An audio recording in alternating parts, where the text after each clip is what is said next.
Non, non, non! Chris! Faites la greffe.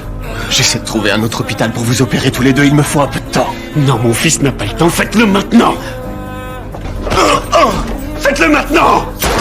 Un bruit assourdissant retentit soudain. Chris s'effondre lourdement au sol. Et tout ce qu'il vient de faire, c'est pour sauver son fils. Son enfant a besoin d'une greffe de rein. Chris est un donneur parfaitement compatible, mais l'hôpital refuse de pratiquer la greffe, à cause de son statut de fugitif. Dans le désespoir, Chris choisit alors une solution extrême. Non, Adrénaline, va chercher un brancard et préviens l'équipe de transplantation. D'accord.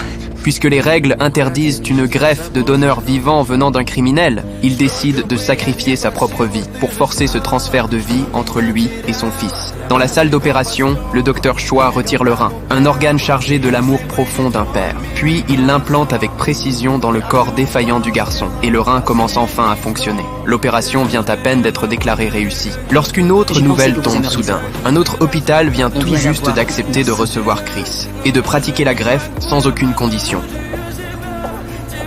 Mais qu'est-ce qu'on a fait? Vous êtes médecin. Docteur Lanick. Vous savez que quand vous prenez une décision, le résultat n'est pas forcément celui que vous voulez. Mais ça ne veut pas dire que la décision était mauvaise.